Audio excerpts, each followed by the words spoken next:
Oh my god. That one is why did you jump on camera? Are you a uni student or an early professional with no real time, money, or skills? You've come to the right goddamn place. Welcome to The Bad Chef. Fast and cheap meals for fast and cheap people. Welcome to the season finale, again. First and foremost, I want to thank you guys for following me through yet another season of The Bad Chef, and I hope it's been as fun for you to watch as it has been for me to make these videos. But as for today, I think you know the drill. We're going to celebrate the end of this season with a goddamn drink. Now, as for me, I dare say you could say that I like to drink from time to time. Alcohol is a great way to distract ourselves from the fact that the cost of living on this increasingly uninhabitable earth is spiraling out of control. And what better way to stave off your existential crisis than with a cocktail? So, just to recap why we're doing cocktails. If you buy a cocktail in the city, it's about $20-25 a piece. But if you make exactly the same cocktail in the comfort of your own home, the same cocktail is less than a sixth of the price. Of course, you could just drink an entire case of beers or a sakagoon by yourself, but to be honest, it's a little bit abusive. We can do a tad better than that. So let's make a cocktail, because not only are they delicious, they've got the most amount of drunk per unit volume, and you won't have to piss like a racehorse after downing 5 of them consecutively. So let's make a cocktail. Right, to start us off, you know the 5 standard spirits that we worked with last time? We're going to use exactly the same ones, plus a little bit of cheeky whiskey thrown in as well. Mostly because there are so many different combinations that we haven't even touched on yet. And one of the most versatile combinations that you could do with these ones is called a sour. And despite the name, sours aren't actually that sour at all. Rather, they're sweet and citrusy. The history behind sours is actually really interesting because it links back to the Royal British Navy.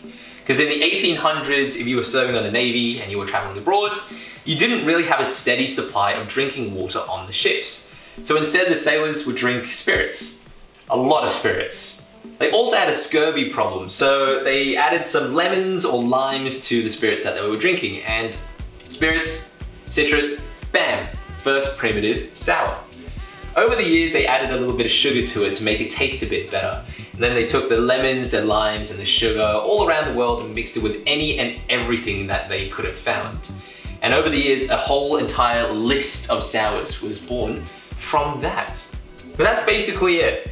A sour is 3 basic things. It's spirits, citrus, and sugar. And that's one of the best things about sours. It's basically any spirit you like, mixed with some lemons or limes or oranges if you fancy some orange, sweetened with a bit of simple syrup or triple sec, and garnished with literally whatever you have lying about.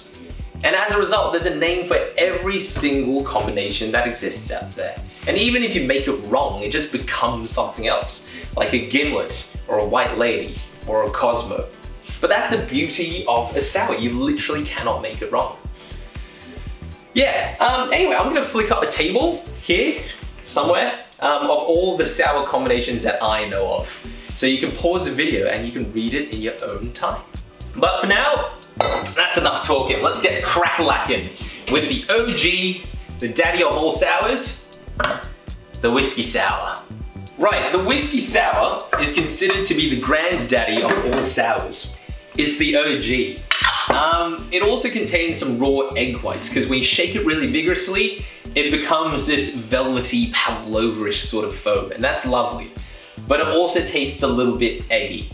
So if you don't like that sort of thing, you can leave it at. It doesn't matter that much. But I highly recommend you try it at least once. To separate out egg whites, crack an egg in half and pass the yolk back and forth between each of the shells. But if you can't be asked doing this, you can just straight up buy a box of egg whites from Woolies for roughly $5.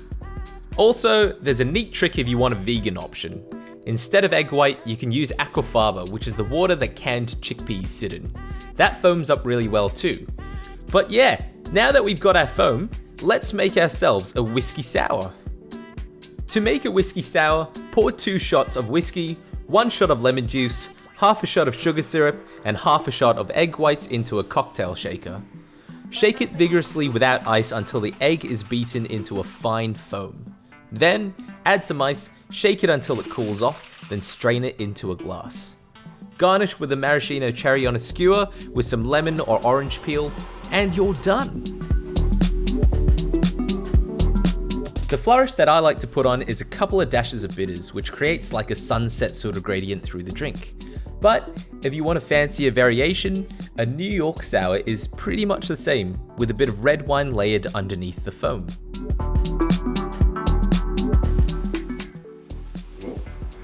Cheers. Cheers. Alright, here we go.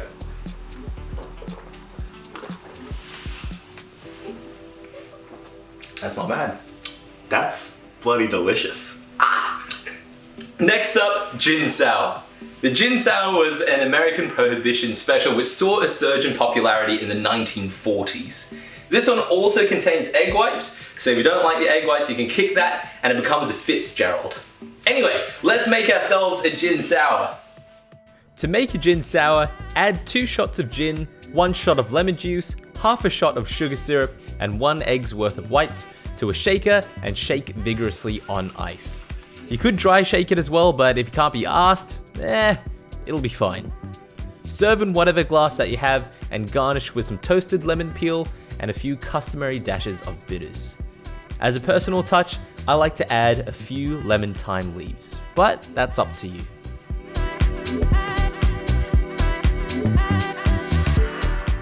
Incidentally, a vodka sour is exactly the same, but with vodka instead of gin. So do what you will with that information. Cheers!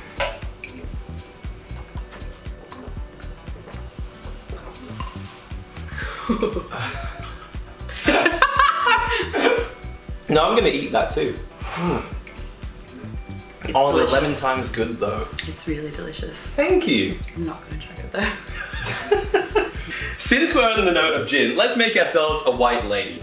So, to make a white lady, usually you get 2 well-mannered white people to have heaps of unprotected sex. But with the cocktail, it's basically a gin sour with triple sec instead of the sugar syrup.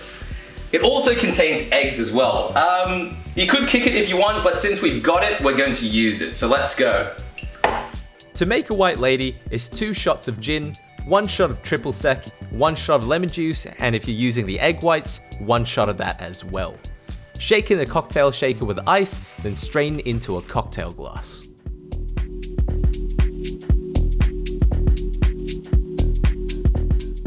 Here's a top tip. If you replace the gin with vodka, it becomes a kamikaze. But as for me, I like gin, so I just made a white lady.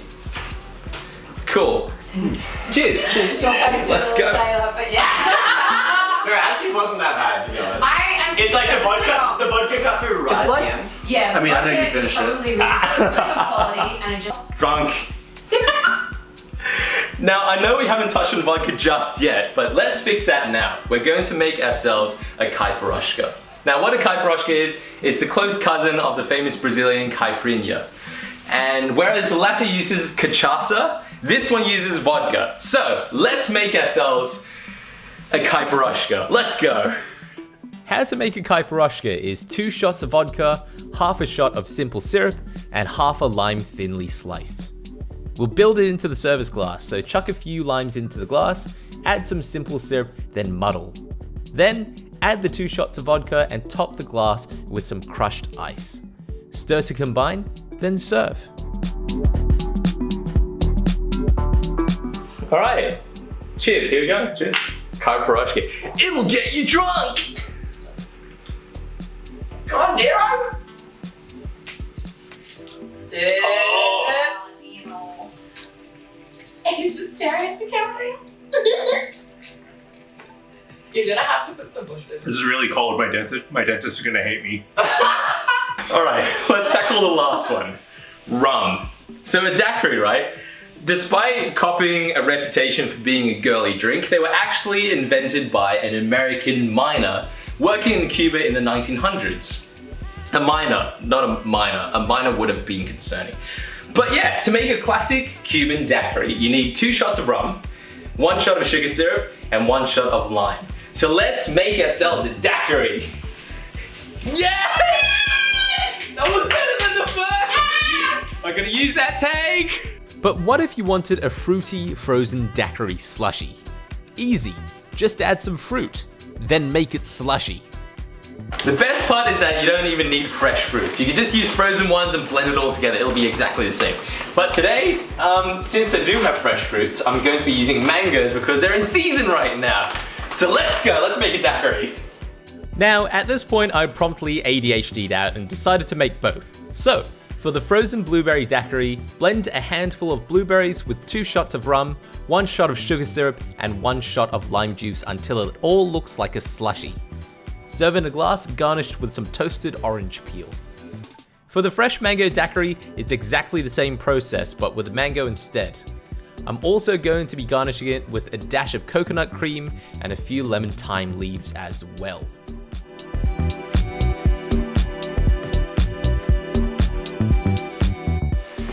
Cheers! Cheers! Blueberry daiquiri, a frozen one.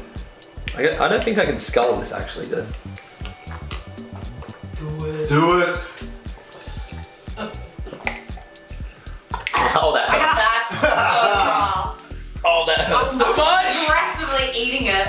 Oh my god. My eye hurts. Why does my right eye hurt? My esophagus hurts.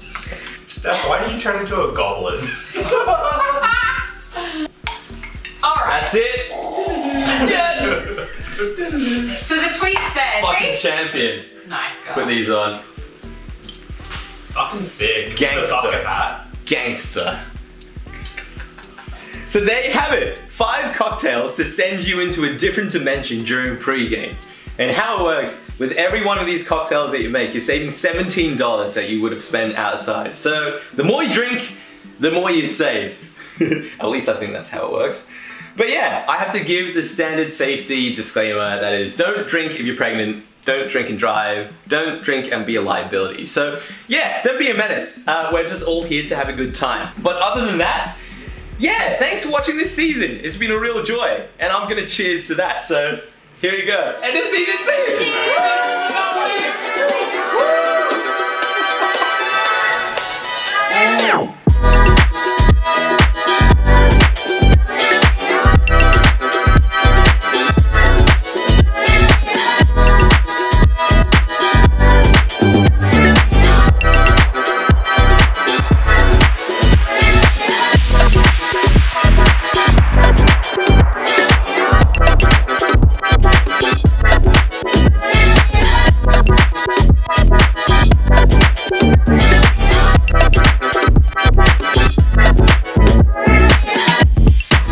Season outro. First of all, thanks very much for following us for this entire season of The Bad Chef. It's been real, it's really pumped my tires. It's very flattering that you guys have been watching and it's helped shape this channel into a completely different dimension altogether.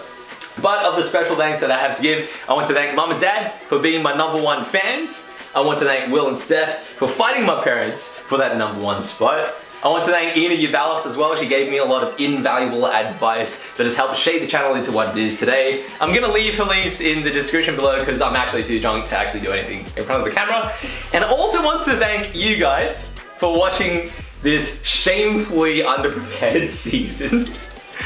But it has really pumped my tires that you guys have been watching all this time. So get ready for episode 25 because there's a bonus episode coming after this. Anyway, that's it. Season 2, all done. Let's look forward to season 3.